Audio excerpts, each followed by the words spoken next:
And now to a unique method of rapid testing for the coronavirus. The University of Miami is part of a pilot program testing out a COVID-19 breathalyzer machine. And joining us now is Dr. Erin Kobetz, the Vice Provost for Research and Scholarship and the leader of the university's testing strategy. Doctor, thank you so much for joining us. Can you tell us about the study and how the device works?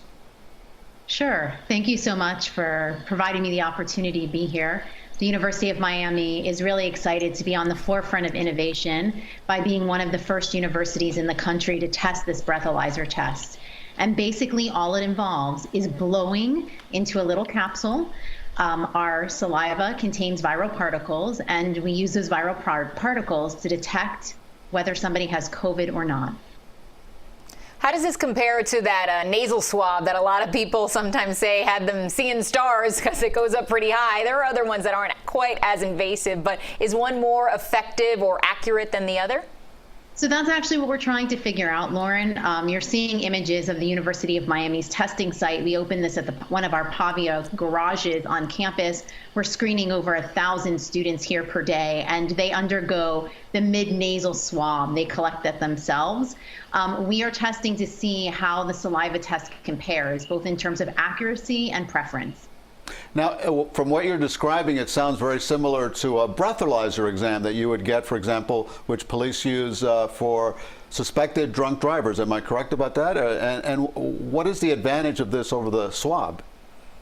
So I think the advantage of this, should it be as effective, is that you can get results in 4 minutes. And so having real-time results increases our ability to test more people. And as we test more people, we can ensure that we are really curbing the potential of further transmission of infection. We saw that video of the students or people going to UM to do that testing. Is this study ongoing? Do you need volunteers? How can people maybe get involved in this way? So this study is ongoing, but we've had a tremendous response, as you might imagine, within our university community. We're getting very close to reaching our sample size, but if at any point we need additional volunteers, we will be coming back and we'll be happy to open it up to the community.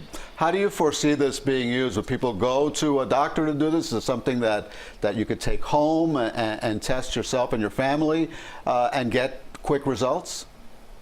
So I don't know if, I don't think it'll be available for personal use, but one of the ways that I think about how we might use this is potentially, let's say you had a football game and there was going to be a large crowd of individuals who wanted to participate as spectators. A breath test like this, if it is accurate and gives very rapid results, could actually identify people who are positive and deny them access on the basis of their positive result. And so we also hope at the university will really continue in our efforts to curb the burden of infection among our university community. Sounds interesting. In 4 minutes, we like that turnaround time. Dr. Kobetz, thanks so much. We like quick results, Thank you Doctor. so much.